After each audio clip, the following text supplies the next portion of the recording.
Tú me dices si hacéis vosotros alguna introducción. Sí, vamos a empezar. Vale, muy bien, de acuerdo. Tengan todos muy buenos días y bienvenidos entonces a este webinar del día de hoy, protagonismo y liderazgo de las mujeres en los orígenes cristianos, con la profesora Elisa Esteve López. La profesora Elisa es en este momento profesora de teología, pues allí en la Universidad de Comillas. Es doctor en teología por la Universidad de Deusto, Bilbao, y licenciada en ciencias bíblicas por el Pontificio Instituto Bíblico de Roma.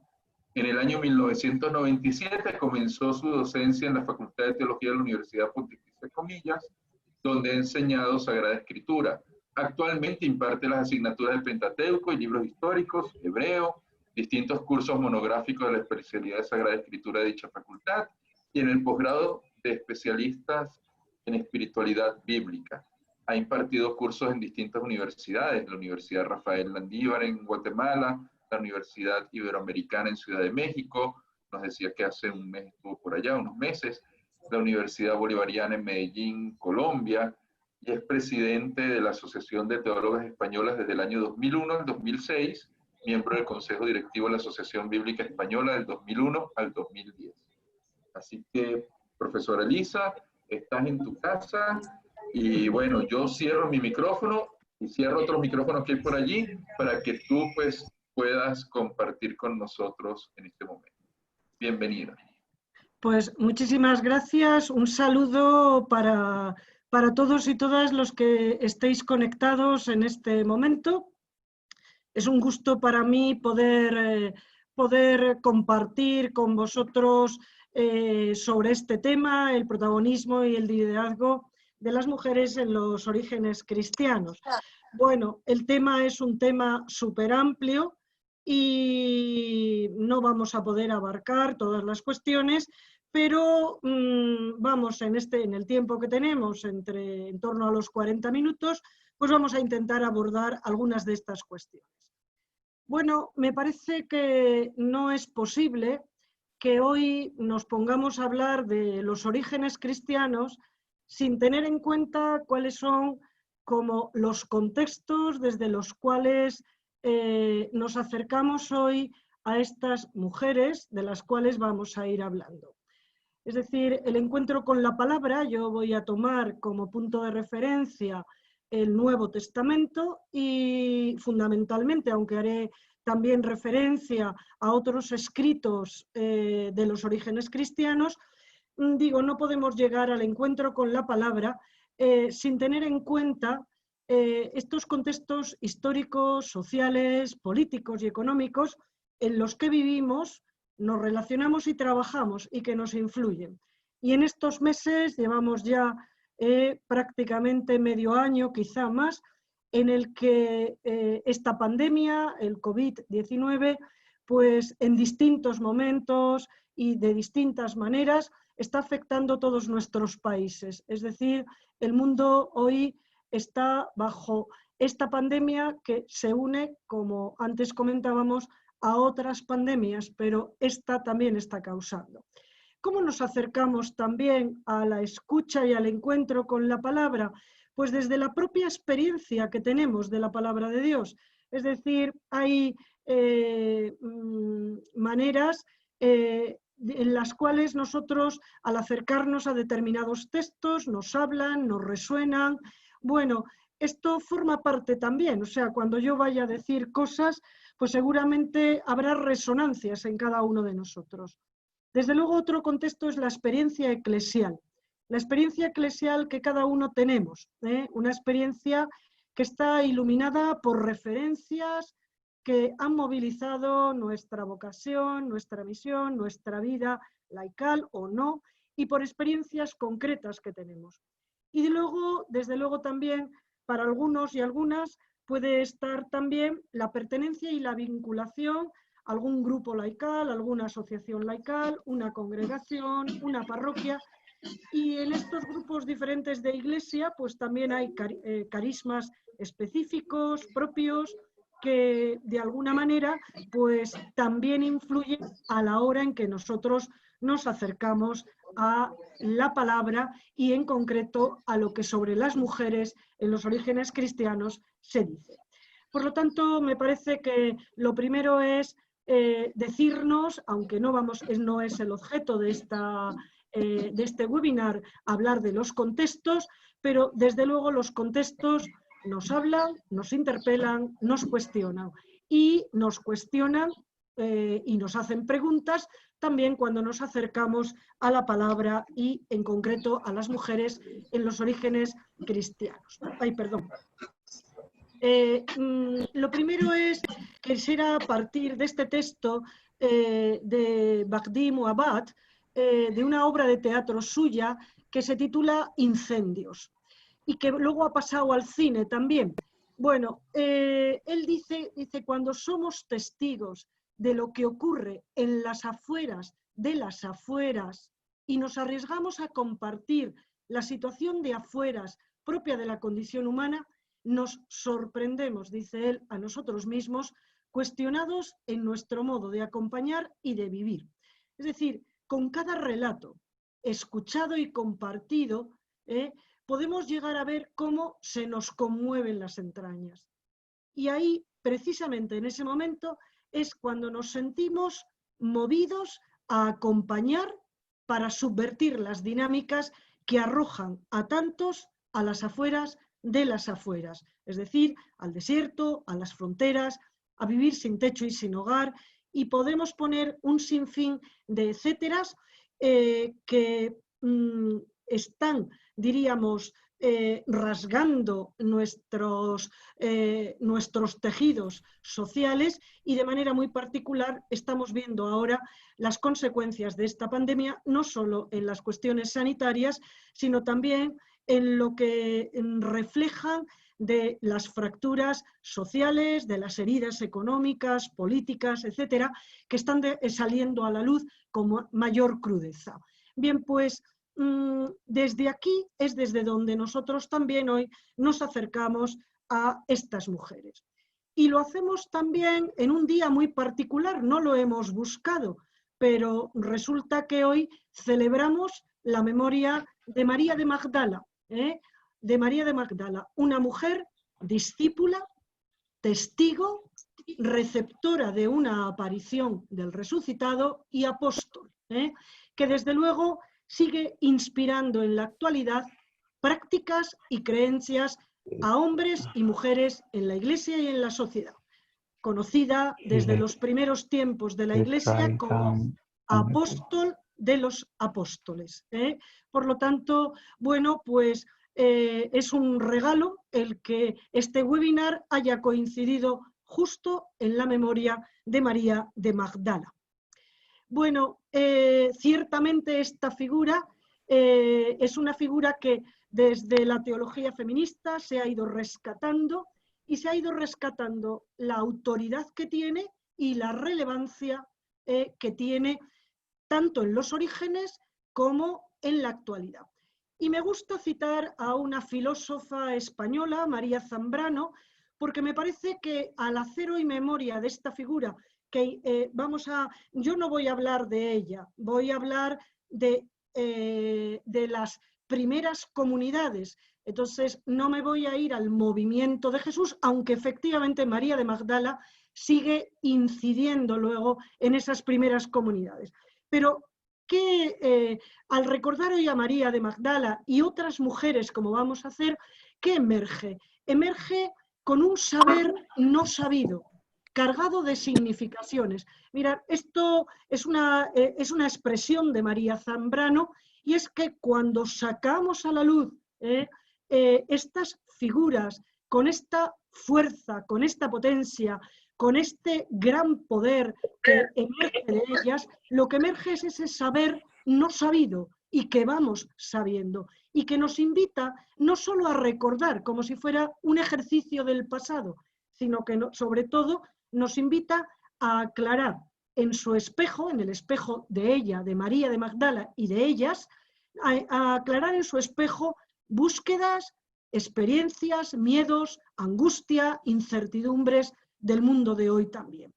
Esta es la fuerza de los testigos y vamos a hablar de mujeres que desde la fe son testigos y que pueden traer también a nuestras conciencias como un aire fresco y también copioso de vida teologal que incide y que tiene repercusiones claras en el compromiso que adquirimos con las sociedades en las que vivimos. Bueno, ¿qué memorias conservamos del protagonismo de las mujeres en los orígenes cristianos? Como decía, yo me voy a limitar a algo breve, dado el tiempo. Quien quiera saber más, ahí le dejo esa referencia. Es un libro mío del año 2012 sobre qué se sabe de las mujeres en los orígenes del cristianismo. Ahí podrían ahondar, amén de otros muchos textos que desde luego en el mercado están y que son estupendos. ¿Cómo ilumina entonces estas mujeres, cómo iluminan nuestras búsquedas y nuestras preguntas hoy? Bien, me gusta ya para ir entrando en la temática con todo este trasfondo del que acabo de hablar, bueno, pues me gusta empezar con esta frase de Schillebeeck que es famosa: todo empezó con un encuentro. Schillebeeck se refería fundamentalmente a los discípulos varones, pero nosotros hoy lo reflejamos para las discípulas de Jesús. Esas discípulas que fueron creciendo y que, como vamos a hablar, ejercieron liderazgos y un protagonismo singular en sus comunidades. ¿Desde dónde quiero partir? Pues quiero partir justamente de los relatos de la tumba vacía. Todos hemos leído estos relatos y todos decimos, hombre, qué bien, las mujeres fueron testigos del resucitado. Ciertamente lo fueron, pero ciertamente también la labor anamnética que hicieron en torno a la tumba fue mucho más que todo eso. Es decir, fijaros que, o fíjense que estoy diciendo algo que me dice, bueno, ¿qué más que ser testigos del resucitado? Eso es muchísimo, sin duda. Gracias a su testimonio, también nosotros hoy estamos aquí. Pero hay más. Dice, ¿qué hacían en la tumba? Es curioso que los evangelios nos las ponen justamente al final. Dice, ¿por qué? Dice, bueno, hay una razón. La razón es que donde se espera naturalmente, entre comillas, a las mujeres, es en la tumba. Es decir, las mujeres pertenecen a los comienzos de la vida y al final de la vida. Entonces, ¿qué fueron a hacer allí? A lamentarse. Es decir, a lamentarse. Pero algo mucho más importante, las mujeres hicieron en sus lamentos, ya seguramente a cada uno nos están viniendo escenas diríamos, que tenemos cuando alguien muere. En torno al muerto se empiezan a recordar, oye, ¿te acuerdas de aquel momento? ¿Recuerdas lo que dijo en esta circunstancia? ¿Qué es lo que hizo cuando? Y empieza el relato. Esto hoy lo podemos ver quizá en sociedades ya que siguen, diríamos, manteniendo el duelo en las casas. A veces ya incluso los tanatorios llegan a ser lugares como mucho más anodinos, mucho más fríos. Pero esto en otro tipo de sociedades seguramente tenemos el recuerdo claro. Entonces, ¿qué hicieron ellas ahí? En sus lamentos recordaron la vida entera de ese Jesús muerto y la interpretaron ¿desde dónde? La interpretaron desde el final. Es decir, desde la muerte, desde la muerte. Y para eso, estas mujeres que iban a la tumba y que probablemente fueron más de un día y más de dos, porque así eran los rituales en el mundo antiguo. Por lo tanto, aunque los evangelios digan que fueron un día, seguramente fueron mucho más ahí. Dice, bueno, estas mujeres tenían también introyectadas de sus escuchas de la palabra del Antiguo Testamento las categorías del mártir y del justo perseguido, categorías muy habituales en el Antiguo Testamento. Bueno, ellas seguramente utilizaron esas categorías.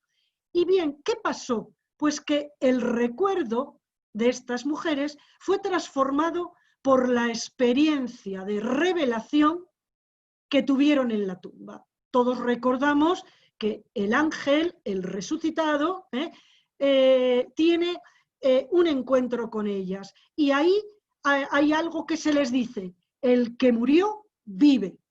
El que murió, vive. Por lo tanto, el recuerdo queda transformado, el recuerdo de Jesús, de lo que hizo y a la luz de su final, de la muerte, queda totalmente transformado, porque esa experiencia de revelación que tienen en la tumba niega el acto mismo de su lamentación. ¿Por qué? Porque afirma que el muerto está vivo. Bueno, por lo tanto, fíjense que además de ser testigos de que Cristo vive, los lamentos de las mujeres traducen esa experiencia revelatoria y podríamos decir que están en el origen de la tradición sobre la Pascua. Esto es importantísimo.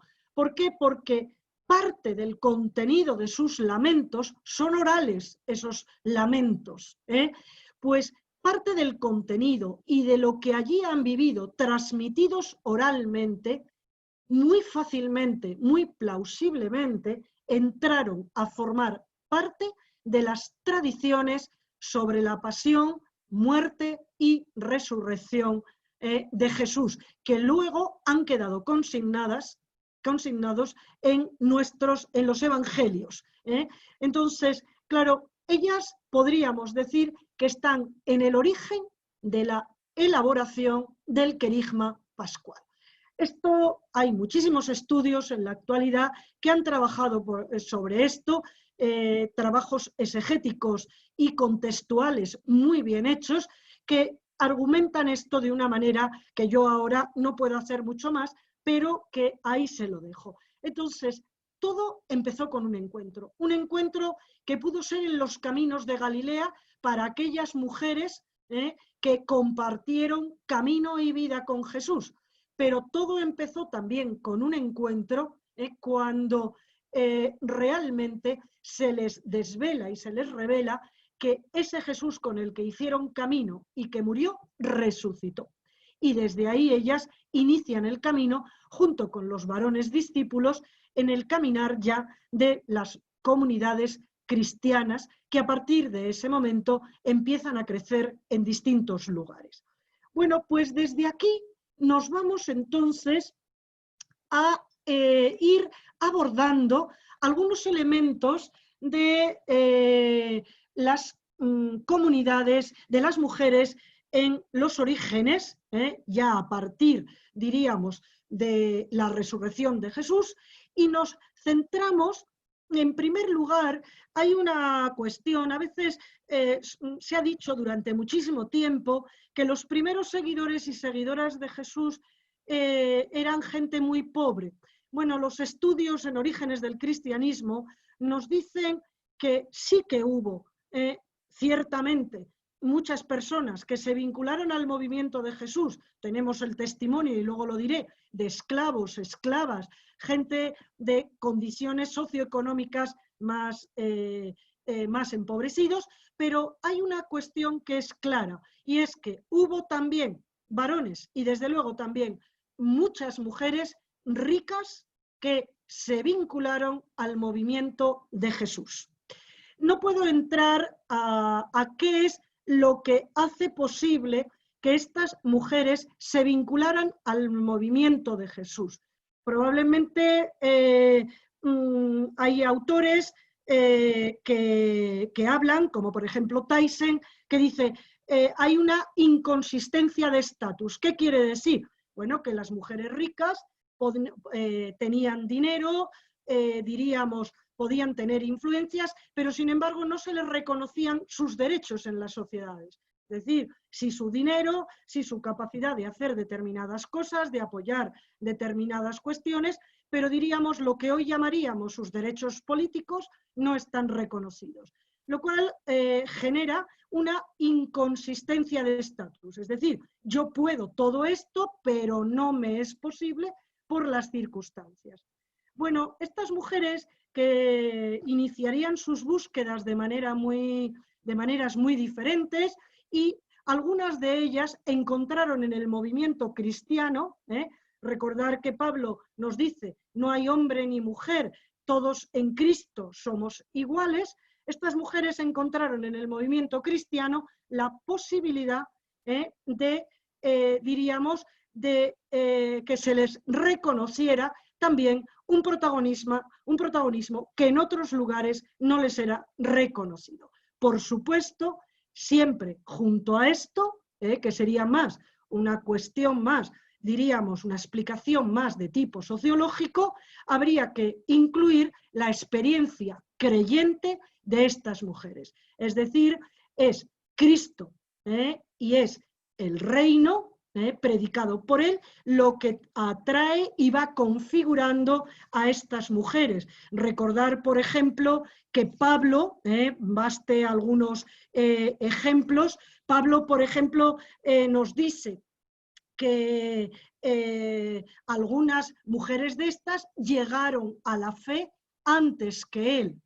Por ejemplo, Junia y Andrónico llegan antes que él a la fe.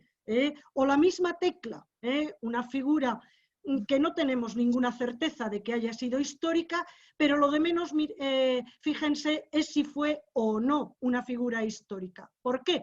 Pues porque lo que está claro es que los hechos de Pablo y de Tecla, o de Tecla y Pablo, porque probablemente son primero hechos de Tecla y luego de Tecla y de Pablo, los que leyeron todo esto consideraron que era plausible una figura como la de Tecla. Por lo tanto, lo de menos es, dice, ¿existió o no existió? Eso es lo de menos. Bueno, de Tecla, en los hechos apócrifos de ella y del apóstol, se nos dice, se nos habla de ella también como sierva de Dios, se nos habla de su experiencia de fe.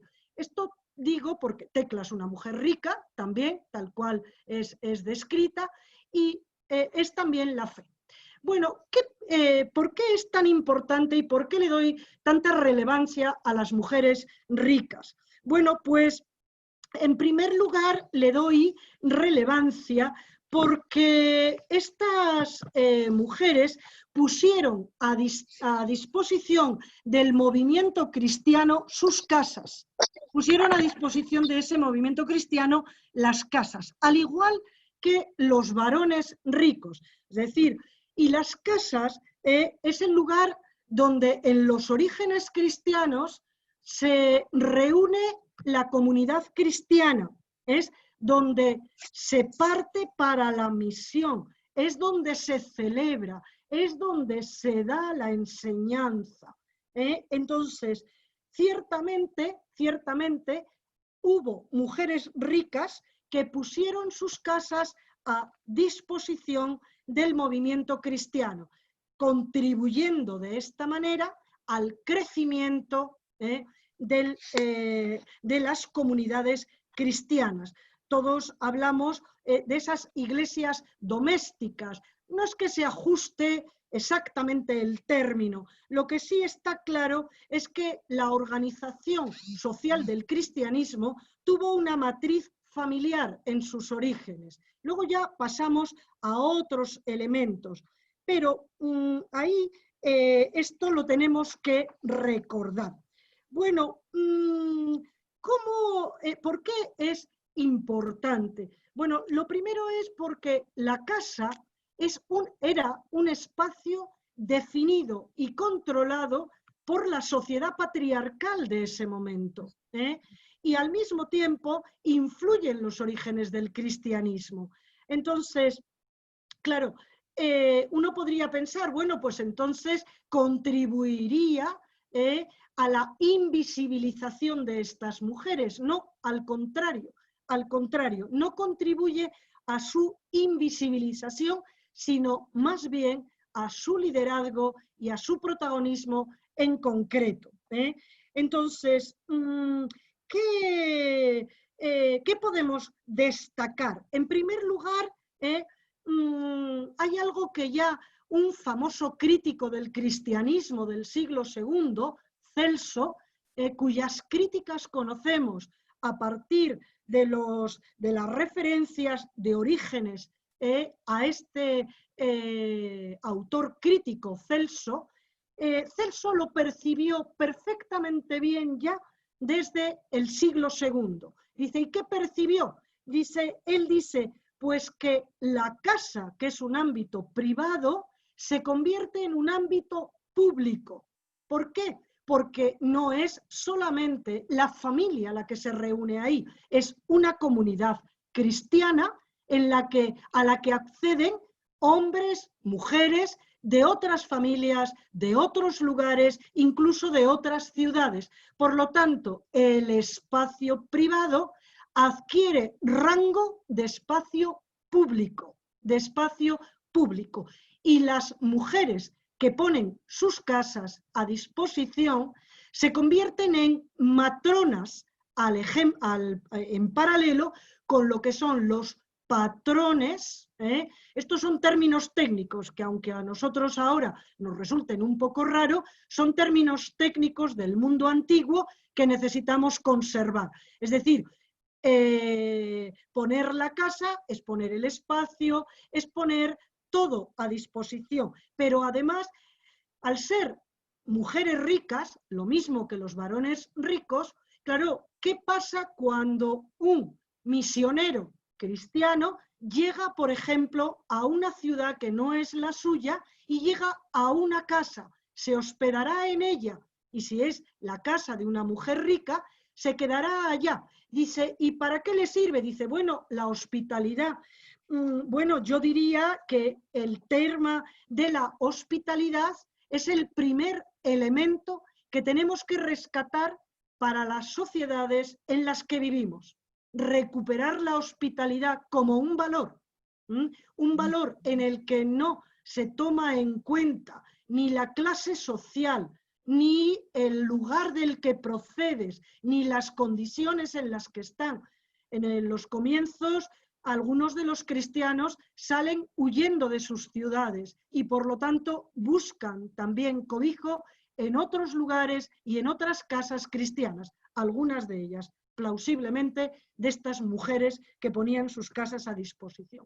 Pero vuelvo sobre el tema de que llega un misionero que va. Ahora nos parece que esto no sería así. El mundo antiguo tiene negocios. El mundo antiguo se mueve por las grandes vías públicas del Imperio Romano y por lo tanto hay cristianos que son comerciantes, como hay cristianos que son labradores, como hay cristianos que son muchísimas cosas, muchísimas profesiones. El cristianismo nunca pidió abandonar la propia profesión, a no ser que fuera en contra de los valores cristianos. Por lo tanto, si un misionero o alguien, un cristiano, se desplaza por cuestiones de trabajo, ¿qué encuentra en estas casas que le dan hospitalidad? Dice, pues encuentra que esa mujer o ese varón, pero ahora nosotros hablamos de mujeres, esa mujer rica tiene influencias en la sociedad en la que vive, con lo cual le puede abrir puertas, le puede dar posibilidades, le puede dar contactos, es decir, cosas muy normales, pero que favorecen el hecho de que estas mujeres ricas estuvieran ahí. Entre ellas, dice, ¿a quién conocemos? Lo tenéis ahí en la pantalla. Dice, pues mirar Prisca, de la que luego vamos a seguir hablando. Prisca sabemos que con su marido, Aquila, tienen casa, desde luego, en Éfeso y en Roma, al menos en estos dos lugares, teniendo en cuenta los datos de Pablo, podríamos decir que se han movido, son misioneros itinerantes y han tenido casas en estos dos lugares. Y desde luego han hospedado a Pablo y a más gente, como sabemos por los testimonios. Sabemos también de Febe. Febe es otra mujer rica que también ofrece su casa da hospitalidad. Pablo dice de ella que es benefactora, próstatis, dice el texto griego. Entonces, es benefactora. Una benefactora es alguien rico, es alguien que puede poner sus bienes, sus casas, a disposición de los otros. Por lo tanto, Febe en Céncreas, en Céncreas. Pero también Cloe en Corinto, Cloe en Corinto. O también Lidia también en Filipos, que nos la recuerda también el libro de los Hechos. Podríamos recordar a Tabía, por ejemplo, que nos la recuerda Ignacio de Antioquía. Es decir, al menos de estas sabemos. Aquí quiero meter un elemento metodológico.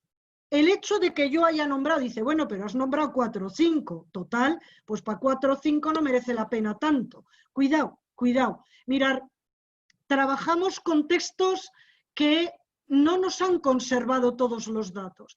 Es decir, cuando una mujer es nombrada porque su relevancia llega al nivel de lo extraordinario, Y, o bien, esta es la otra posibilidad, y luego lo vamos a ver, que además de ser extraordinarias, se destaquen por haber tenido algún tipo de problema en la comunidad cristiana. Es decir, o es el problema o es, diríamos, la significatividad que tienen. ¿Esto qué quiere decir? Que aunque recordemos a pocas, se recuerden en los textos, hay que pensar siempre que hubo muchísimas más de las que son nombradas. Esto es una regla metodológica de interpretación de los textos fundamental, aplicando también criterios que permiten visibilizar a las mujeres. Bueno, por lo tanto, estas mujeres que acabo de nombrar, también la madre de Juan Marcos, por ejemplo, en Jerusalén, bueno, pues estas mujeres, algunas de ellas, sobre todo Pablo, nos las recuerda como mujeres que reciben otros títulos. Mirad, recibir un título, por ejemplo, es diácono, es benefactora. Esto en las categorías del mundo antiguo significa un reconocimiento, hoy también, reconocimiento. Pero además dense cuenta de que si, por ejemplo, es el apóstol Pablo el que da este título, todavía la relevancia del título es mayor. Si a mí el presidente de mi gobierno me da un título, bueno, socialmente tiene un reconocimiento mayor. Eso no quiere decir que sea más o menos. Estamos hablando del reconocimiento, lo que entendemos todos. Si una universidad me hace doctora honoris causa, pues efectivamente eso tiene una relevancia especial. Y así podríamos decir. Por lo tanto, algunas de estas mujeres, como por ejemplo es el caso de Febe es la que más acumula títulos. Bueno, pues ahí está. Esto dice, hubo problemas, lo mismo que en las casas que acogían hospitalidad, acuérdense, la relevancia del otro, la relevancia de la otra. O sea, estas mujeres hacen posible esto que estamos diciendo, poner de relevancia al otro. Bueno, pues digo, estas mujeres, como también hubo varones, es probable, y algún testimonio parece que nos lo deja ver, que hubo también algunas situaciones, diríamos, que son criticadas, por las cartas de Juan sabemos de algún varón, Diotrefes, que se dice que, bueno, que de alguna manera hay críticas que dicen, hombre, no lo está haciendo bien en el modo de acoger. Probablemente también hubo algunas mujeres de esta manera. Vamos a hablar un poco más de ellas. En primer lugar, de Lidia. Lidia hospeda a Pablo y a Silas. En concreto en Filipos. Ella se convierte, de acuerdo al relato de los Hechos, que vuelvo a repetir, el relato de los Hechos está muy teologizado, pero vuelvo a repetir algo que dije antes con respecto a Tecla. El que esta historia quede consignada, más allá de que sea o no histórica, es decir, haya sucedido tal cual, lo que está claro es que es plausible para sus primeros oyentes. Es decir, no piensan, bueno, esto es inviable. No, no, es que el hecho de que haya quedado consignada quiere decir que aquellos primeros oyentes, hombres y mujeres, consideraron que esto, pues si no se llamaba Lidia y si no eran esas circunstancias, tal cual, eran muy parecidas. Bueno, entonces, en este sentido, diríamos, Lidia da hospitalidad al apóstol y luego a toda la iglesia en su casa. Podemos pensar que Pablo, que es curtidor de pieles, o sea, Pablo tampoco abandonó su profesión, fue apóstol y además se dedicó a su profesión. Bueno, pues que haya, diríamos, trabajado también en la casa de Lidia. Lidia, luego lo diremos, es una gran comerciante, es una comerciante, probablemente no sabemos el comercio de la púrpura, si utilizaba para extraer la púrpura un molusco que hacía que ese producto fuera carísimo. Había otras maneras, pero si era así, es muy fácil que Lidia haya sido una mujer bastante rica, bastante rica. Bueno, junto a ella recordamos, decíamos, a la madre de Juan Marcos, a María. Bueno, ella alojó a la comunidad helenista en Jerusalén y fácilmente también hospedó a Pedro. Recuerden el relato de los Hechos, Pedro era de Galilea, por lo tanto, al llegar a Jerusalén, alguna casa lo acoge. Y está claro que después de la prisión, Pedro se dirige inmediatamente a donde está la comunidad reunida, que es en la casa de María, la madre de Juan Marcos. Por lo tanto, tenemos a una viuda que administra su casa y que por consiguiente preside también las actividades sociales y religiosas que se dan en ella. Priscila, Prisca, Priscila y Aquila, anfitriones de Pablo en Corinto, que ofrecen la comunidad cristiana, a la comunidad cristiana su casa de Roma y también en Éfeso. Entonces, bueno, tenemos 3 lugares vinculados a esta pareja, de la que luego daré más datos. Ahora soy para ir relevando este. Y Febe, Febe, que dice Pablo, dice, actuó como benefactora mía y de muchos. Ya he dicho antes lo que eso significa. Bueno, por lo tanto, diríamos, las mujeres cristianas tienen una relevancia muy importante en este ser anfitrionas de sus casas, Bien, desde aquí vamos a pasar a otra cuestión y nos vamos a ir, en primer lugar, a los equipos misioneros de Pablo. Entonces, y vamos a hablar ahí de una doble cuestión, animación comunitaria y evangelización. Entonces, ¿qué encontramos en los equipos misioneros de Pablo? Claro, al hablar de Pablo, estamos hablando de los primerísimos tiempos de los orígenes cristianos. Entonces, estamos en la primera generación cristiana, entre el 30 y el 70. Las cartas auténticas de Pablo, a las que ahora yo me voy a referir, están ubicadas en esas fechas, primera generación cristiana. Claro, ¿esto qué significa? Significa que estamos en un momento de prácticamente de una institucionalización casi nula del movimiento cristiano. Es decir, hay mucha más libertad, mucho más creatividad también a la hora de trabajar y de distribuir las tareas. Bien, cuando Pablo tiene una opción clara y la opción es que Pablo, sus cartas auténticas, dejan en evidencia que funciona con equipos misioneros, formados por hombres, que nos lo sabemos todos muy bien, pero desde luego formado también por mujeres, Y nos encontramos en las cartas mujeres que a veces aparecen nombradas solas, pero que forman parte de su equipo, y otras veces que queda más claramente la constancia de que trabajan en equipo.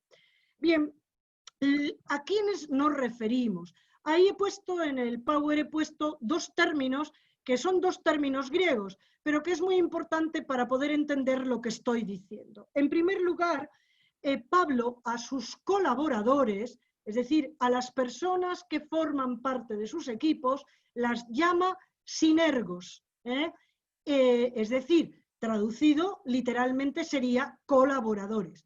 Y luego está esa otra expresión, copiao, que es un verbo, y que a veces se utiliza el participio, que son aquellos que se afanan, es trabajar, afanarse, pero el uso técnico en las cartas de Pablo es afanarse por el Evangelio.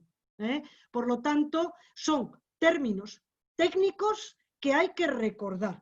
Por supuesto, Timoteo es sinergos, Timoteo trabaja y se afana por el Evangelio, copiao, y podríamos recordar a otros como por ejemplo Filemón o como por ejemplo Clemente, pero de las mujeres, ¿quiénes reciben este título? Pues desde luego este título lo tenemos en varias mujeres y las vamos a ir nombrando ahora, a continuación. Voy a poner ahora solo un primer ejemplo, Evodia y Síntique, por ejemplo, en la comunidad de Filipos. Entonces, ahí está. Bueno, dice, claro, pero ¿qué podemos decir de estos colaboradores y en concreto de estas colaboradoras? Aquí viene otro elemento metodológico que hay que tener en cuenta para interpretar bien los textos. Claro, si yo me voy a las referencias escuetas de las mujeres, que son referencias breves, me quedo con las ganas de saber qué hacían. ¿Por qué? Porque dice colaboradora, sinergos. Vale, muy bien, estupendo. Pero entonces, ¿qué hacían? Bueno, tengo que acudir a otros textos que explicitan, aunque no nombren a las mujeres, que explicitan en qué consiste esta tarea. Y uno de los más significativos es el texto de 1 Tesalonicenses 5:12. Ahí Pablo se está dirigiendo a esa comunidad, la de Tesalónica, y les dice a los tesalonicenses, dice, tenéis o tienen que reconocer, dice Pablo, a los que se afanan, copiontas, dice Pablo, a los que se afanan, y a los que os presiden y os amonestan. Es decir, los que se afanan, los colaboradores, dice Pablo a los tesalonicenses, son quienes os presiden y quienes os amonestan. Entonces, resulta que los sinergoi y los copiontas son quien preside la comunidad y además quien la amonesta. Dos verbos muy importantes que no admiten duda en la traducción, es decir, son los que ejercen liderazgo. Entonces, ¿en qué consiste el liderazgo? El liderazgo está claro que si presiden, tienen una palabra de autoridad, una palabra autoritativa reconocida en la comunidad. Y luego, el verbo que dice os amonestan es un verbo precioso, porque en griego es el verbo nuceteo. Claro, dice, ¿y qué significa nuceteo? Pues nuceteo significa instruir, nuceteo significa avivar la memoria, significa también hacer alguna advertencia. Por lo tanto, diríamos, la tarea de estos que presiden y que son colaboradores en la misión de Pablo consiste en instruir, enseñar y amonestar. Y amonestar. Claro, esto ya, dice, Pablo lo está hablando en general y se lo dice a los tesalonicenses. Yo esta información la puedo trasladar sin ningún problema a las mujeres que son catalogadas de la misma manera, que son sinergos y que forman parte de estos copiontas. Por lo tanto, esto es lo que hacen, Pero todavía me voy a ir al verbo os presiden, el verbo proístemi. Ese verbo que significa presidir, significa también proteger y cuidar. Proteger y cuidar. Claro, de repente, fíjense que emerge el tema del cuidado vinculado a las tareas de dirigencia. Importantísimo, importantísimo que sea un término aplicable también a las mujeres. Y dices, hombre, ¿qué nos estás diciendo? Que entonces cuidan, es decir, cuidan haciendo la comida, lo cual está muy bien. No me estoy refiriendo a esto.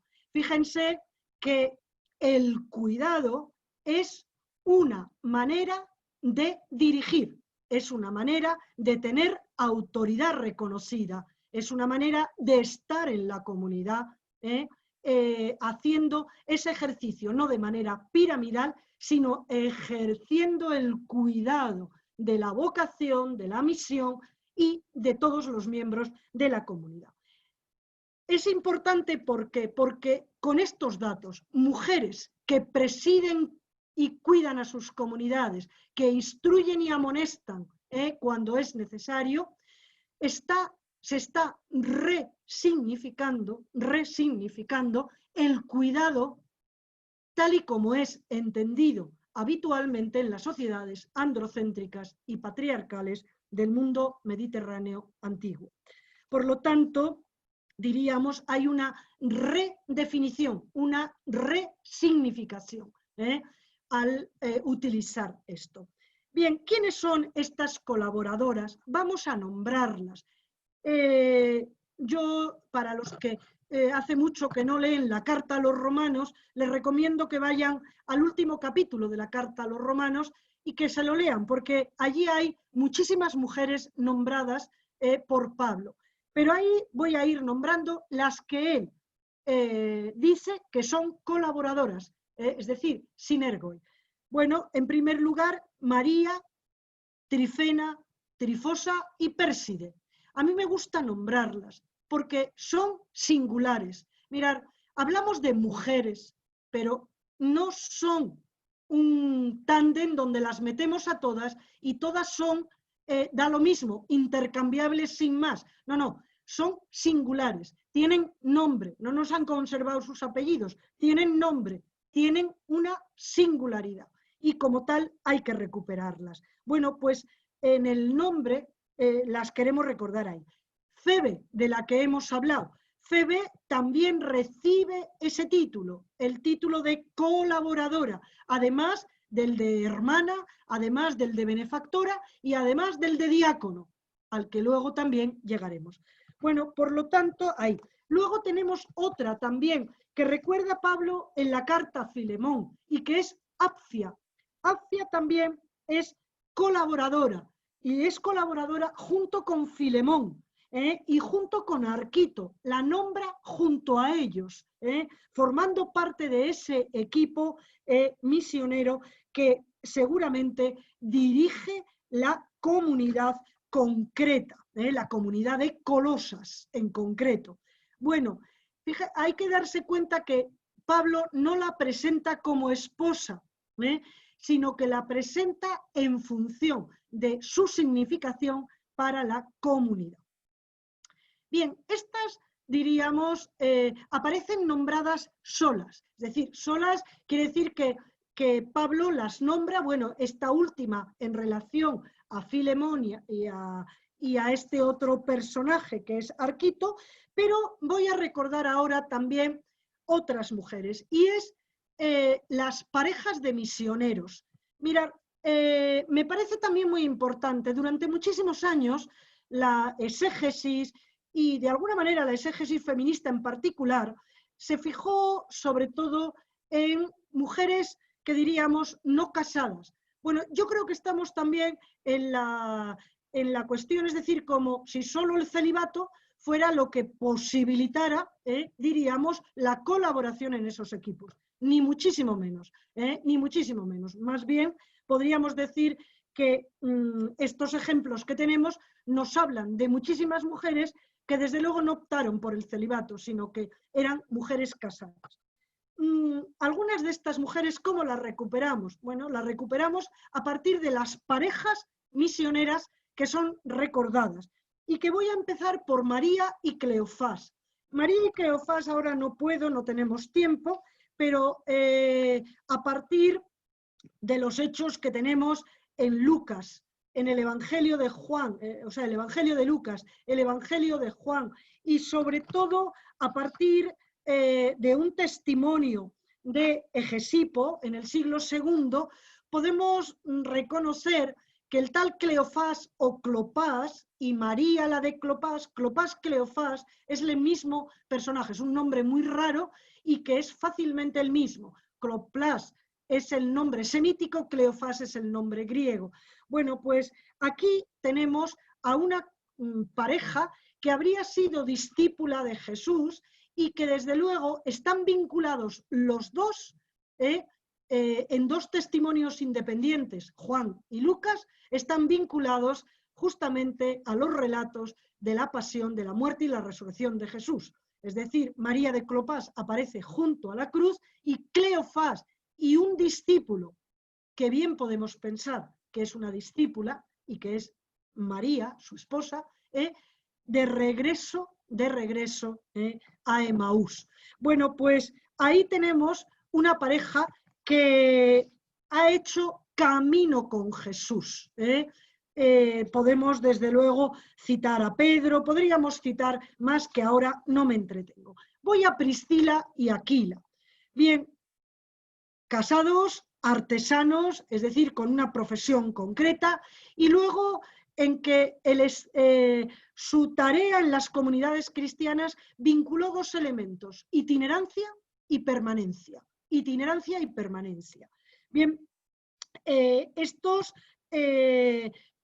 sabemos muy bien, y lo recuerdo para todos, que Priscila aparece de todas las veces que es recordada, Priscila aparece al menos en dos ocasiones, en Romanos y en el libro de los Hechos, aparece en dos ocasiones nombrada antes que Aquila. Hay en otras dos ocasiones en que no es así, pero hay dos en que sí. Probablemente la razón, porque se contravienen todas las costumbres del mundo antiguo, probablemente porque efectivamente Priscila tiene una clase social más alta que Aquila, primer dato, y segundo dato, porque su tarea evangelizadora cuenta con un gran reconocimiento en las iglesias cristianas de los orígenes. Bueno, pues Priscila y Aquila, que son también considerados colaboradores, y así aparecen nombrados, hay una de las tareas de estos colaboradores que antes he nombrado y que aparece reflejada para ella y para él. Y aparece en concreto en el libro de los Hechos. ¿Qué se dice en el libro de los Hechos?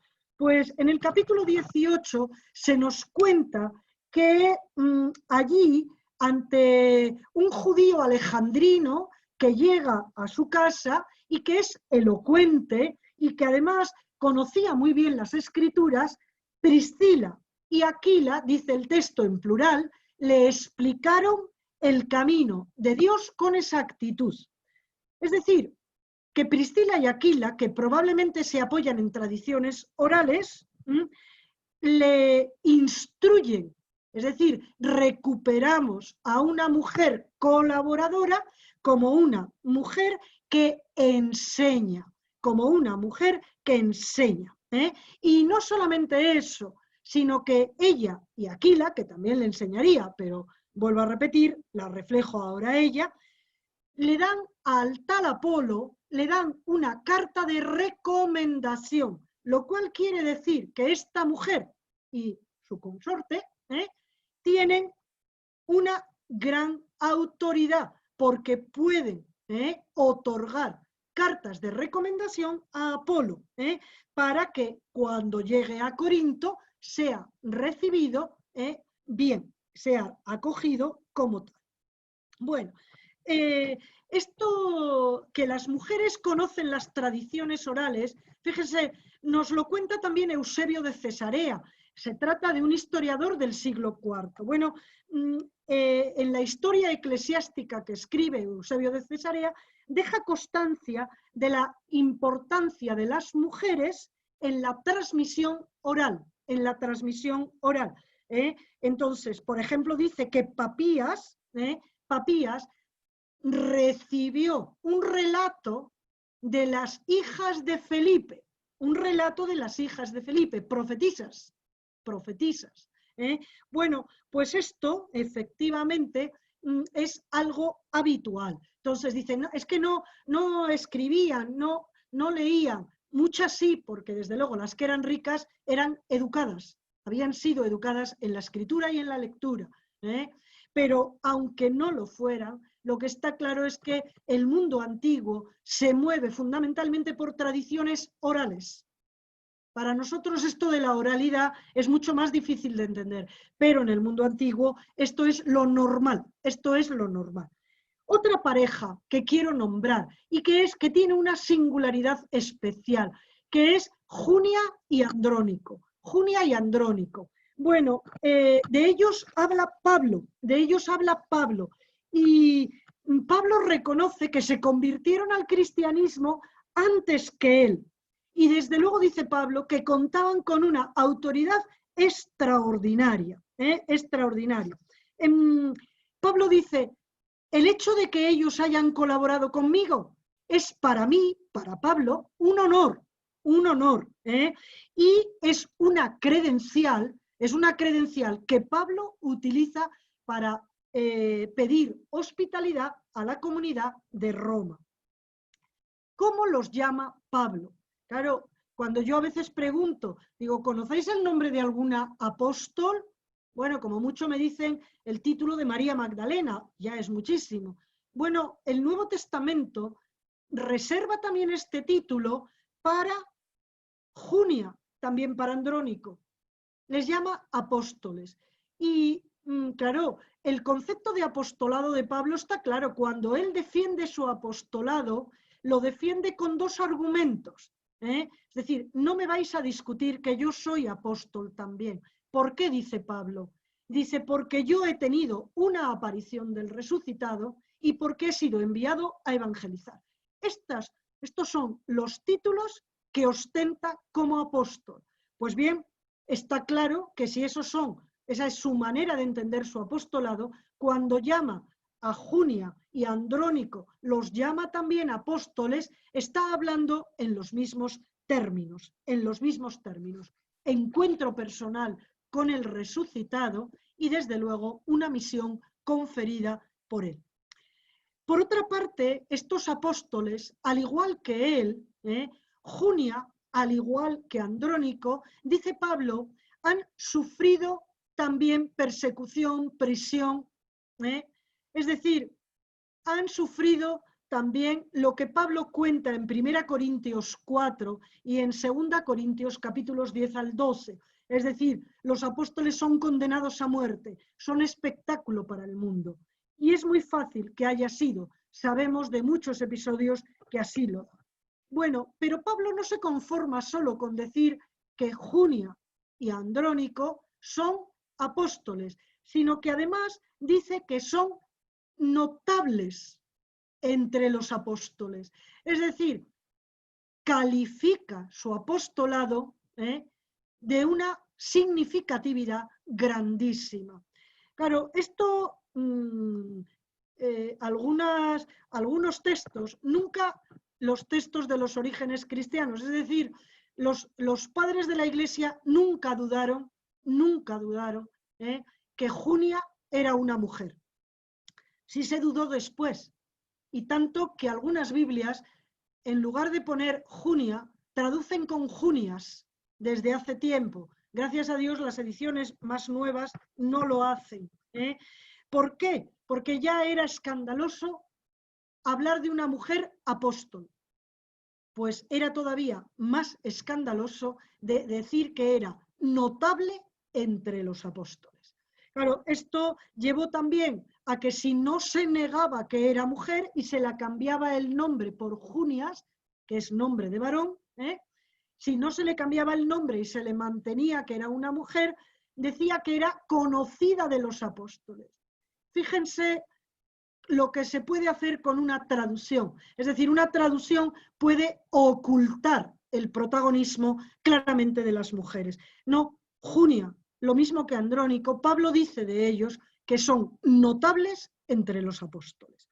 Bueno, pues hay estas. No voy a entrar con Tecla porque no me parece ya por el tiempo, pero tenemos que recordar también a la función que realizan las mujeres en las casas. No me quiero ahorrar. Cuando hablamos de protagonismo, vuelvo a repetir, pensamos en mujeres al margen de sus familias o al margen de su profesión. No, hay que reconocer que el movimiento cristiano, ese liderazgo y ese, sobre todo, protagonismo es un término mucho más abierto, Lideras comunidades, lideras la misión. El protagonismo incluye también el papel que las mujeres hicieron en las familias cristianas. ¿Cómo? Dice, bueno, fueron evangelizadoras. El testimonio de la fe al interior de la familia es muy importante, tan importante que el movimiento cristiano se extiende también a partir de ahí.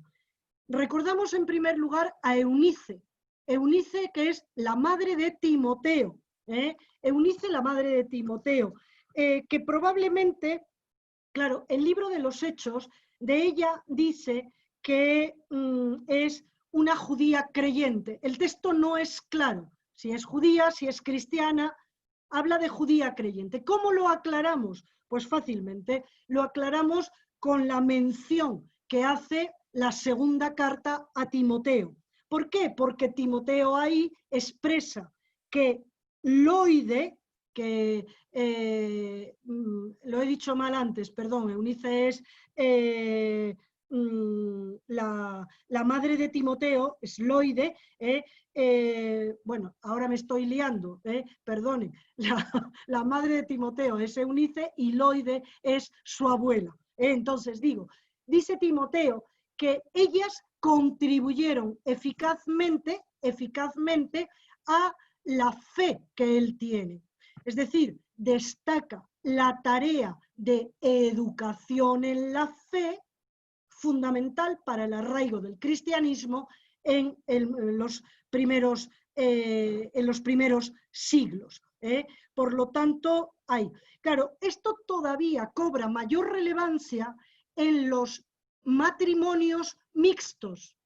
Hay que recordar que hubo más de una mujer y más de dos que estuvieron casadas con maridos no cristianos. Bueno, esto Pablo nos lo dice.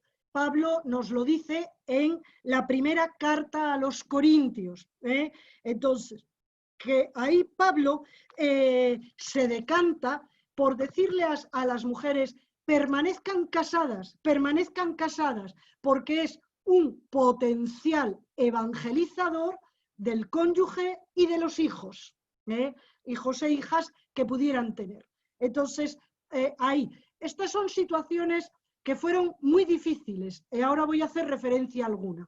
También tenemos la primera carta de Pedro, en el Código Doméstico, ahí también, en ese contexto del capítulo 3, se habla también de mujeres casadas con maridos no creyentes.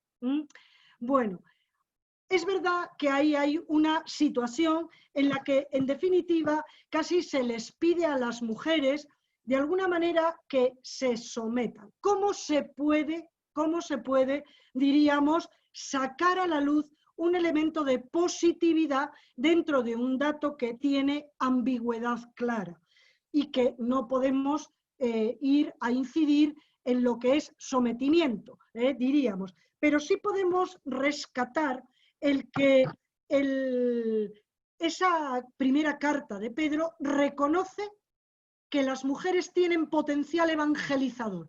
Ciertamente dice no con la palabra, sí con los hechos, sí con los hechos. Pero ahí está. Lo que está claro es que el autor, diciendo lo que dice, desafía las creencias mediterráneas, es decir, y aprueba, esto es importante, aprueba el hecho de que una mujer elija una religión diferente a la de su marido. Ahora nos puede parecer muy normal, no así en el mundo antiguo. La religión del marido es la religión de la esposa. El hecho de que una esposa mantenga una religión diferente a la del marido, amén de ser peligroso, hay una subversión clara por parte, diríamos, del cristianismo. También hay otros datos. Justino, en la segunda apología, nos habla también de una mujer rica, cristiana, que solicita la separación de su marido, un marido no cristiano. En Roma sucede esto. Justino cuenta el hecho. La razón que le lleva a la mujer a pedir esa separación es que él tiene un tipo de vida que no es conciliable en absoluto con su vida cristiana, y ella decide separarse. Bueno, Justino, ahí el marido la lleva a los tribunales, nos cuenta Justino, y como ella es rica, puede defenderse adecuadamente y salir libre. No así, diríamos, el maestro cristiano, el que la enseñó, que es detenido y también es martirizado. Entonces, bueno, digo, la práctica cristiana, y esto también nos tenemos que ir acostumbrando, es diferente. No todas las comunidades funcionan de la misma manera. Hay otro dato todavía más, y es el papel de las esclavas en las familias. Las esclavas también, claro, el movimiento cristiano acoge esclavos y esclavas, y se reconoce la función importante de unos y de otras al interior del movimiento. ¿Qué hacen las esclavas? Es decir, ¿por qué son tan importantes y así son reconocidas las esclavas en las familias que no son cristianas, claramente, que son paganas? Bueno, pues entonces, ¿qué hacen? Pueden contribuir, y así lo van diciendo los textos, pueden contribuir a la educación cristiana, a influir en la educación cristiana de los hijos de sus señores, hijos e hijas de sus señores. Entonces, esto por una parte. Y por otra parte, también ayudarían a las mujeres cristianas de esos matrimonios mixtos a moverse con libertad fuera de la casa y a que pudieran asistir a las reuniones cristianas. Es decir, la señora de la casa que es cristiana y su marido no, si cuenta con una esclava que también es cristiana, podría salir con ella y acudir a las reuniones cristianas sin dificultad o sin la dificultad que supondría tener que ser acompañada por una esclava pagana que podría delatarla. Bueno, no fueron fáciles y no voy a entrar ahora en esa cuestión, pero las relaciones, claro, hubo mucha problemática. En la actualidad hay muchísimos estudios sobre estas cuestiones. Y ya voy a terminar, creo que no sé muy bien en la hora en la que estoy, pero voy a terminar ya con el papel de las mujeres en diáconos. No quiero terminar esta parte sin al menos hacer esta referencia. Bien, sabemos desde las cartas de Pablo que existen mujeres diáconos. Tenemos que mantener en los orígenes cristianos, necesitamos mantener el término masculino. No podemos hablar de diaconisas. Dice, ¿por qué? Dice, porque no existe. El término que Pablo utiliza para Febe es diácono, diáconos, es decir, en masculino. Bueno, el término diaconisa es un término tardío, es un término que está atestiguado en griego y que no aparece hasta el Concilio de Nicea. Por lo tanto, es anacrónico utilizar el término diaconisa para mujeres diáconos de los siglos anteriores. Entonces, lo que está claro es que hubo mujeres diáconos. Y la primera de la que tenemos constancia es de esta Febe. ¿Cuál es la tarea que tiene una mujer diácono? Como la tendría en estos comienzos también un varón diácono. Cuidado, porque las tareas de las diaconisas del siglo IV no son las tareas de las mujeres diáconos de los siglos primero, segundo, el tercero empieza a haber cambios ya, pero sobre todo de los dos primeros siglos.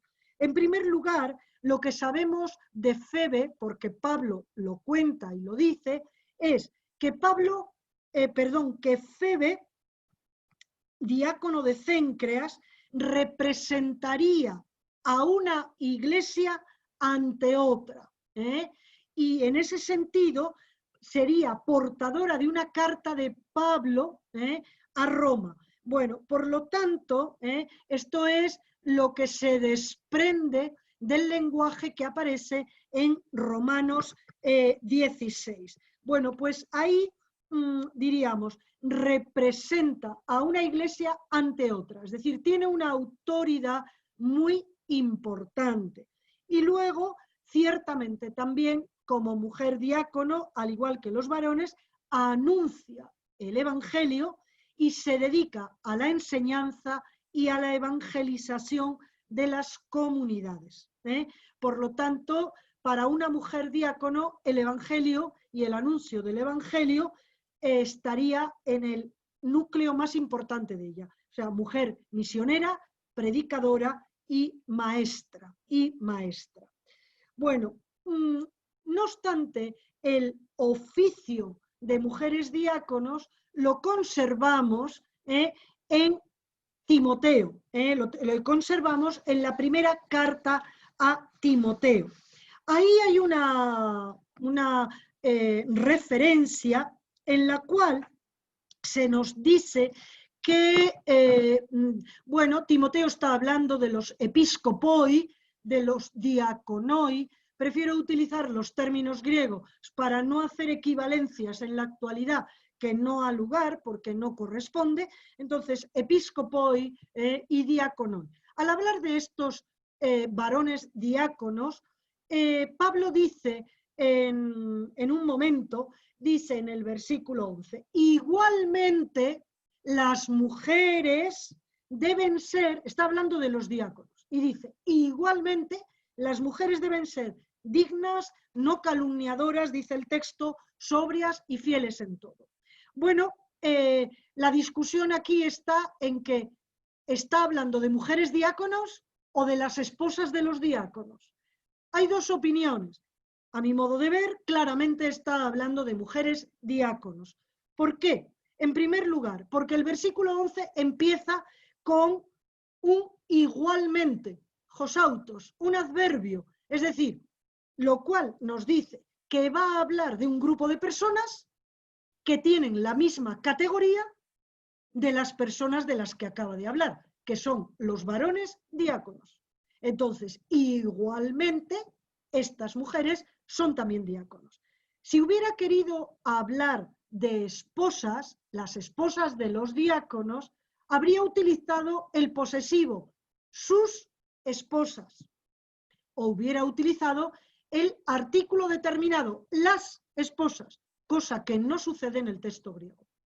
Ni aparece el posesivo, ni aparece el artículo determinado. Y por otra parte, claro, si yo voy un poquito antes, cuando habla de los episcopoi, tampoco habla de sus esposas. Son casados y lo dice, pero no dice, no hace referencia a las esposas de los episcopos. Luego, si no lo hace con un título que es mucho más alto que el de diaconoi, no tiene, si no ha hablado de las mujeres ahí, no ha lugar que hable de las mujeres en este otro caso. Y por otro, claro, la existencia de mujeres diáconos la sabemos ya desde las cartas auténticas de Pablo, Febe. Las otras razones que avalan el que no lo sean, bueno, en realidad algunos autores dicen, bueno, no se dice mucho de ellas, es decir, hay pocos elementos, se dan más de los varones que de ellas, por una parte. Luego, por otra parte, se dice que el término guiné, mujeres, es un término muy genérico, demasiado genérico. Bien, creo que el contrapeso de razones no es equiparable y por lo tanto se puede decir. Por otra parte, también conocemos mujeres diáconos, que, perdón que no he pasado, a ver, bueno, aquí estaría ahora, mujeres diáconos que son esclavas, Entonces, ¿por qué lo sabemos? O sea, las esclavas no solamente, diríamos, están en las familias y hacen ahí lo que pueden. No, no. Resulta que hay algunas de ellas que tienen reconocimiento dentro de la comunidad cristiana. En concreto lo sabemos por una carta de Plinio. Una carta de Plinio, el joven que escribe al emperador Trajano, y en la cual, ante una serie de conflictos y de denuncias que ha tenido sobre algunos cristianos en Asia Menor, entonces él dice que ha llevado a prisión y ha torturado a 2 esclavas que se llamaban así, el término latino de diácono es ministra, bueno, entonces dice él que eran ministras, diáconos, la equivalencia. Entonces, y dice Plinio, no he logrado saber nada. Con lo cual, ese testimonio, que no es cristiano, sino que es un testimonio pagano, diríamos, nos dice que efectivamente en las comunidades de Asia Menor, a comienzos del siglo II, hay mujeres esclavas que ejercen esta tarea de liderazgo en las comunidades. Estos datos, y ya no entro en ellos, se pueden también confirmar con las referencias, por ejemplo, de Clemente de Alejandría, autor a caballo entre el siglo II y III, que Clemente de Alejandría, hablando de las parejas que hacen misión, habla de coministros, Antes no lo he dicho, lo digo ahora, pero estas parejas de misioneros, claro, es muy importante, y algunos testimonios posteriores, como por ejemplo este de Clemente de Alejandría, al que ahora aludo, dicen que las mujeres son fundamentales en esas parejas de misioneros, ¿para qué? Dice, oye, pues para entrar en las casas de las mujeres, mejor dicho, en las habitaciones más internas donde habitan las mujeres. Un varón no sería recibido en los lugares donde las mujeres habitan en sus casas, pero sí una mujer. Entonces, estas mujeres entrarían en relación con ellas y de hecho luego se les va a adjudicar también la tarea de enseñarlas e incluso de prepararlas también para el bautismo. Bueno, pues yo lo voy a dejar aquí, porque estamos muy sobrepasados ya del tiempo. Quiero recoger, hay muchos más elementos y de hecho en el Power yo me he ido saltando ahí algunas cosas y otras que vienen detrás que tampoco las voy a hacer referencia. ¿Qué me parece importante recoger? Me parece importante que recojamos que hay un gran protagonismo de las mujeres en los orígenes cristianos. Los orígenes cristianos, estamos hablando del siglo I y del siglo II. De hecho, yo me he mantenido en esos 2 siglos. Estos son orígenes cristianos. Lo demás, hablaríamos de cristianismo primitivo. Hay que distinguir entre uno y otro. Bien, el protagonismo es grande. Es un protagonismo que lo podemos encontrar dentro de la casa, en las familias, que lo podemos encontrar en la profesión, aunque no he hablado de ello, pero sí he nombrado, por ejemplo, a Lidia. Entonces, ahí estaría en la profesión, a través de la cual se incide también. Recuerden que el apóstol Pablo dice, ¿dónde evangeliza? No como dicen los Hechos de los Apóstoles, que dice que iba a las sinagogas. No, no, eso es como él dice en sus cartas. y dice, y Pablo, que es trabajador, no quiso renunciar al trabajo, ¿a dónde llega? A los barrios de artesanos, trabaja, se hospeda y habla del evangelio allí.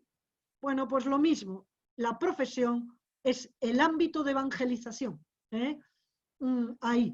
Y la otra, el liderazgo de las mujeres es liderazgo que se verifica, por una parte, en los equipos misioneros, pero que se verifica también en las comunidades. Antes no he hablado de Bodia y de Sintique, por ejemplo, que Pablo las nombra en Filipenses.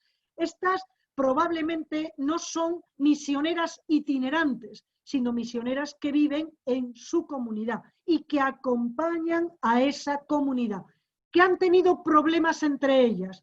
Pero fíjense, los problemas no son problemas porque tengan un carácter distinto. No, no, los problemas, y se deduce bien de la carta, son problemas en torno a la misión, en torno a la misión. Y es tan importante su función en la comunidad que Pablo las nombra, porque influye su liderazgo en la comunidad.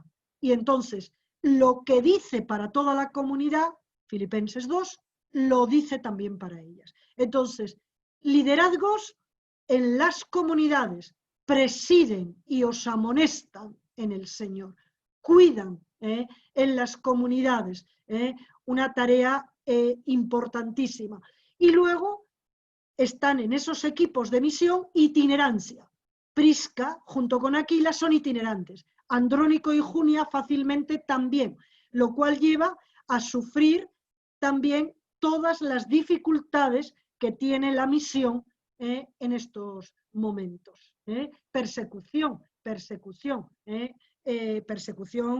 no en el sentido que hemos visto en las películas de los primeros cristianos que nos ponen el Coliseo y tal, no, esas no, me refiero más a las dificultades concretas que sufrieron en los lugares y que no fueron menores, Bien, pues espero que verdaderamente esto nos haya dado. ¿Qué nos dice todo esto? Bien, de cara al mundo en el que vivimos, a la situación en la que estamos, pues, ¿qué lecciones, más que lecciones, qué ejemplos tenemos aquí?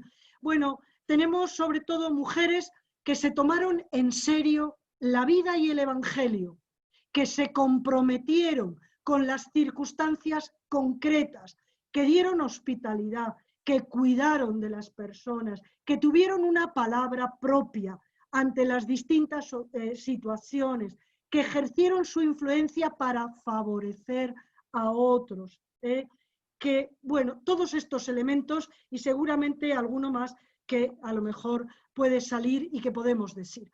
Bien, pues espero que este webinar, un poco largo, y me disculpan, pido ya disculpas de antemano,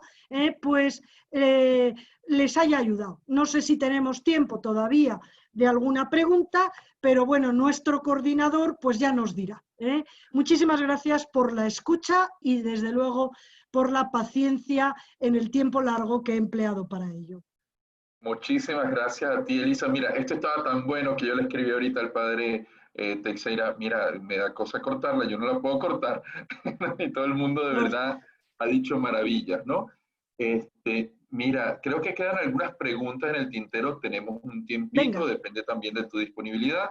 Sí. Pero tenemos algunas preguntas, ¿no? La primera es, Deyanira nos dice aquí, ¿fueron estas mujeres también mártires? Vamos a ver, en los dos primeros siglos no podríamos hablar de martirio, pero sí, vamos a ver, un poquito más adelante, lo primero que podemos decir, voy a poner un ejemplo.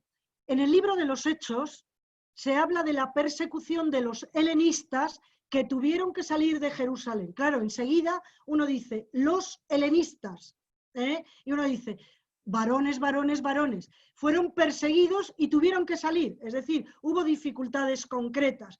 Entonces, dice, junto con ellos están ellas, las mujeres helenistas, que además llevaron sus tradiciones que llegaron hasta Antioquía, Por ejemplo, el relato mateano de la suegra de Pedro es un relato que ahora no voy a explicar, pero que procede de tradiciones orales, probablemente, de mujeres helenistas que salieron en la persecución de los helenistas en Jerusalén. ¿Tenemos mártires? Claro que sí. Ahí tenemos a Perpetua y Felicidad, tenemos a Blandina, pero estamos hablando ya un poquito más adelante, no mucho más, pero sí, o sea, ya entramos al siglo III, fines del segundo, etc. Entonces, sí, claro que las hay. Es decir, ahí está el relato maravilloso de Perpetua, que además podemos decir que se conserva escritura femenina, probablemente, de una mujer que acompañó, no solamente que sufrió el martirio, sino que además acompañó a los otros compañeros en su ida al martirio. El acompañamiento como un ministerio también propio de mujeres, que lo tenemos ya consignado desde este momento. Así que, bueno, esto es lo que podría decir. ¿Qué más cosas? Gracias, Elisa. Mira, hay un par de preguntas que yo a lo mejor lo podría como colocar en una sola, ¿no? Que tiene que ver con la parte ministerial, entendiendo el ministerio como se ve desde hoy en día, ¿no? Una pregunta es, ¿presidían las mujeres la Eucaristía? Y la otra, ¿era el título episcopais solamente para varones? Bueno, vamos a ver. En primer lugar, vuelvo a repetir, yo estoy hablando del siglo I y del siglo II. Por lo tanto, me circunscribo a esos datos, porque si no tendría que hacer una explicación mucho mayor de lo que voy a decir. Vamos a ver. En primer lugar, lo que podemos decir, yo no he hablado de lo que se llama el orden de las viudas. No he llegado ahí. No he llegado ahí. Bueno, lo que estaría claro es que las viudas formarían parte de un grupo que cuenta con un reconocimiento dentro de los grupos creyentes y que probablemente han tenido también una tarea muy significativa. Entonces, sí podemos decir que probablemente estas mujeres presiden, en algunos casos, las reuniones comunitarias. Las reuniones comunitarias donde también se hace la celebración del partir del pan. Ahora, no podemos hacer una equivalencia directa entre lo que nosotros tenemos en nuestra cabeza con la Eucaristía hoy, es decir, no son datos que podemos trasladar sin más a los orígenes cristianos. Entonces, que hay reconocimiento, que hay papeles muy concretos, que han podido presidir comunidades y también la celebración, pero los testimonios no son claros. E inmediatamente, además, después del siglo I, del siglo II, un siglo de una institucionalización muy grande, los testimonios empiezan a ser muy discutidos. Es decir, que los documentos eclesiásticos, siglo III, siglo IV, van a, diríamos, a prohibir todo lo que tenga que ver con esto. Entonces, hay que tener cuidado. Yo diría, en este momento, lo más importante para nosotros es recuperar liderazgo y protagonismo. Liderazgo y protagonismo. Esto es lo que hay que recuperar como lo más importante. Desde ahí es desde donde yo me mantendría en este momento. Habría que ir a cuestiones, es decir, no son preguntas, entiendo que se hagan, pero no son preguntas de una respuesta en 2 frases, sino que requerirían un webinar de más de 1 hora o de más de 2 para poder analizar los testimonios como se debe y poder. Pero hay que tener muchísimo cuidado sobre hacer traslados anacrónicos que nos hacen malas jugadas para entender un poco de qué estamos hablando. Yo tengo una pregunta, Néstor. Ajá, Eh, apareciste, el padre Teixeira. sí, estoy aquí. No, yo he estado siempre. Mira, por lo que veo, te estás comprometiendo a 2 webinars más y por lo tanto te tomamos la palabra, ¿no? La Bueno, primera a ver lo cosa, que es ¿no? posible.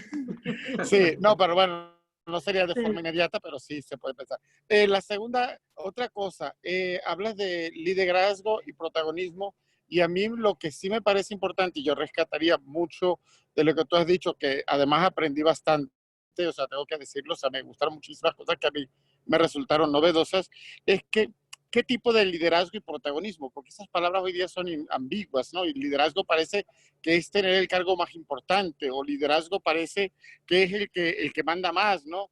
Entonces parece que el liderazgo no tiene nada que ver con eso. A mí me gustó mucho cuando tú hablabas, ¿no? O sea, el liderazgo es realmente un servicio, una diaconía, un estar con la comunidad y cuidar, ¿no? La palabra esa tan bonita de la comunidad, ¿no? El que preside es el que cuida. A mí me parece Eso es. que habría que rescatar también eso, ¿no? O sea, ¿qué tipo de liderazgo queremos nosotros hoy día? Porque la palabra liderazgo es tan ambigua hoy día que al final creemos que ser líderes es tener derecho a ciertas cosas para estar por encima de otras personas, ¿no? Simplemente eso. Y miren, muchas Sí, gracias, de verdad que me gustó gracias. mucho toda la Sí. exposición. Sí, yo creo que el liderazgo efectivamente es un término amplio. Lo que sí está claro en los 2 primeros siglos y desde luego en los equipos de Pablo, es decir, yo no podría decir esto igualmente de las cartas pastorales. Las cartas pastorales representan la marginación o el intento de marginación de las mujeres diríamos, el protagonismo que tienen en sus comunidades. Pero, desde luego, en las cartas auténticas de Pablo, es decir, en esa primera generación cristiana, lo que sí tenemos son mujeres que presiden las comunidades, que las presiden.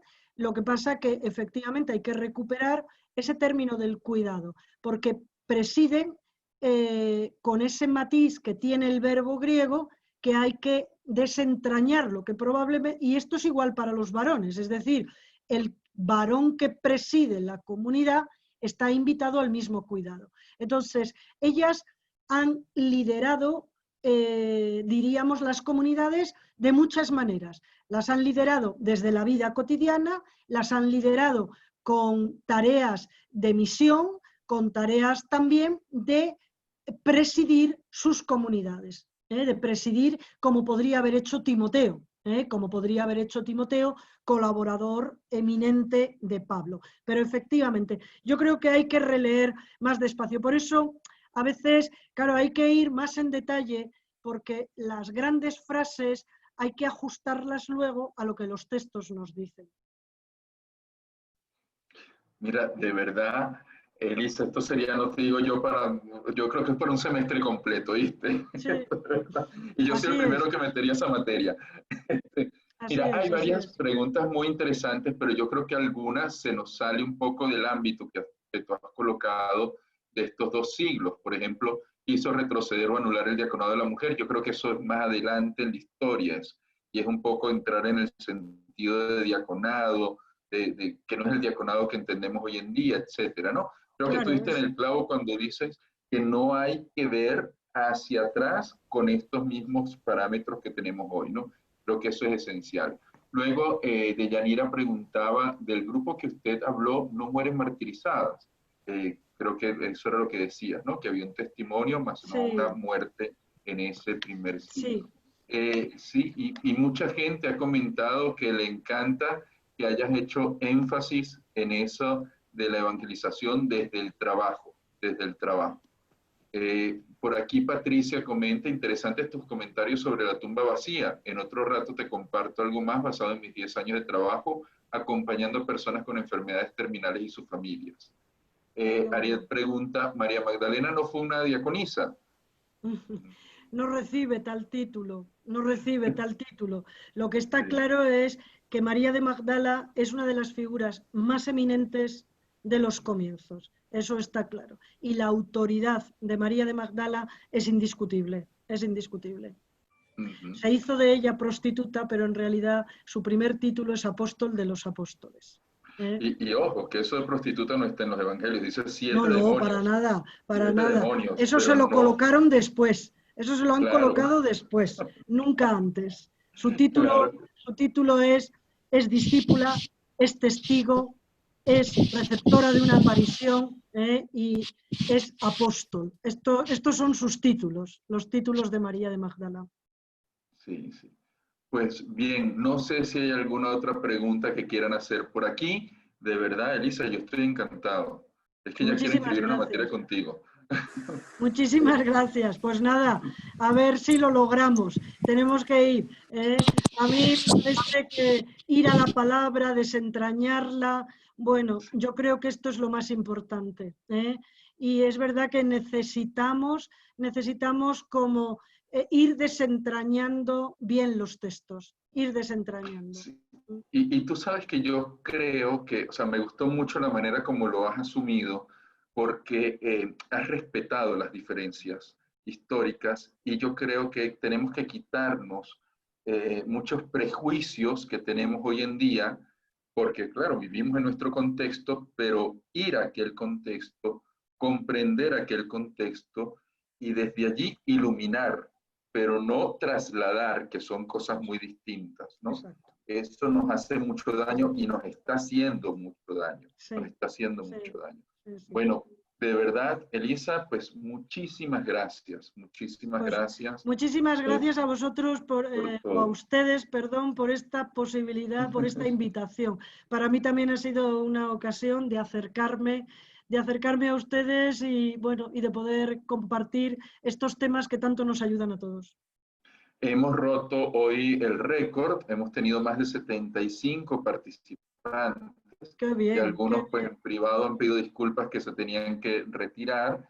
Sí, Y de verdad me parece importantísimo esto. Lamentablemente llegamos al final de un ciclo, es decir, hasta hoy sí. tenemos estos webinars que empezaron como una simple respuesta inmediata al problema de irnos a la casa y teníamos que atender pues a estudiantes y atender Claro, todo, ¿no? claro. Logramos 15 webinars, todos los encuentran, ya esta tarde tendremos, ya, bueno, ya mañana, todos montados, Dios mediante, en nuestra página que la voy a colocar ahí, nuestro blog,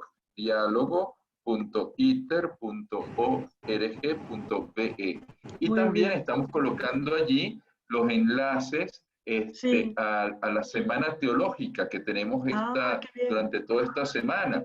Ahí, por ahí Sí. le mandaban saludos a Pedro Trigo. Pedro ayer tuvo un encuentro muy bonito y esta semana, este año la semana teológica es de lujo porque nuestro A ver. moderador es el cardenal Porras. Uy, qué bien. Bueno, Sí, pues me alegro. Que les vaya muy bien, Ne- que les vaya fenomenal. claro. Néstor, Sí, sí. una cuestión que tú podrías poner ahí, ahora en este momento vamos a tener también la charla de Virtuoso en el contexto de Semana Teológica, ya estoy con el cardenal, entonces para que la gente que quiera también asistir a esta charla, pues pon ahí las coordenadas, yo ahorita no las tengo, si las puedes compartir y los que quieran, pues es sobre el tema la ciudadanía en Venezuela, ¿no? El padre José Virtuoso es el rector de la Universidad Católica Andrés Bello y es un personaje muy importante también en el ámbito político aquí en Venezuela. Bueno, entonces quedan también invitados los que quieran. Si tú puedes poner las coordenadas sería muy bueno. Muchísimas gracias. Ahí coloqué la forma más fácil de atender a la Semana Teológica es a través del canal de YouTube de la Arquidiócesis de Caracas. Ellos nos están prestando ese servicio, es la forma más fácil. Hay también un Zoom, ok, pero ese sí, bueno, déjenme buscarlo que lo tenía abierto aquí ahorita un momentico y les coloco las coordenadas de ese Zoom de una vez. Ustedes pueden entrar allí en ese Zoom, ok, sería ese que está allí y les copio de una vez el ID y la contraseña. Están aquí, serían esos que están allí, ¿no? Entonces también pueden hacer. Ahora, como tenemos tanta gente querida y tanta gente que nos ha acompañado, hemos tenido un promedio de 40, 50 personas semanalmente, yo quisiera invitarles también a que se acerquen a conocer nuestros programas de posgrado. Los posgrados que ofrecemos no son nada más maestrías, porque a veces uno dice posgrado y la gente dice, tesis, no. Hay otros posgrados que pueden ver en teología, como son los programas de ampliación, los programas de estudios avanzados, los PREA, y vamos a empezar ahora en el mes de septiembre con estos programas en catequética. Me parece que es un tema bastante interesante, bien bueno. Tenemos ya un programa que hemos iniciado, pero podemos aceptar nuevos alumnos de teología espiritual. Pues también allí habrá el semestre que viene algunas materias muy interesantes. Y estos programas de estudios avanzados son programas de 1 año de estudios. Y como pues nos tenemos que ir pues a las casas y todo de manera virtual, pues aprovechemos. De todas maneras, los programas de estudios avanzados ya tenemos el permiso del Consejo Universitario de la UCAP de hacerlos virtuales. Y es como ya pues pasamos a esa modalidad virtual. Es decir, que a lo mejor, Elisa, te enviamos por ahí una invitación a que seas nuestra profesora, ¿verdad? De alguno de estos programas. Vamos a ver. Y también estamos preparando, pues les digo lo que estamos cocinando en este momento también bien chévere, este programa de estudios avanzados en pastoral de la comunicación social con una perspectiva ecológica, ¿okay? Apoyados de Signis, América Latina y el Caribe. Y por allí ya estaban, ya me están calentando la oreja para un PREA de Derecho Canónico, porque hay mucha gente que también le interesa esa área. Bueno. Es decir, bueno, estamos trabajando en todo esto, ¿no? Y les coloco aquí el enlace para ver los programas actuales, es posgrado.iter.org.be. Entonces, allí ustedes pueden buscar ese enlace y van a encontrar pues toda la información. Bueno, Elisa, muchísimas gracias por todo esto. Muchísimas gracias. Y nada, y ahí seguimos entonces. Claro que sí, claro que sí. Venga. Gracias y bueno, que Papá Dios nos bendiga a todos y nos acompañe. Así Y felices es, así vacaciones. Vamos a tener vacaciones entonces hasta mediados de septiembre, que arrancamos nuevamente con los webinars. Pero si hay algún tema que por la situación que estamos viviendo sea urgente tratar, pues ya los convocaremos. Okay. Muy bien. Muy bien, pues nada, muchas gracias y hasta otro día. A todos, Venga, hasta gracias. luego. Adiós. Hasta luego. Felicidades. Adiós.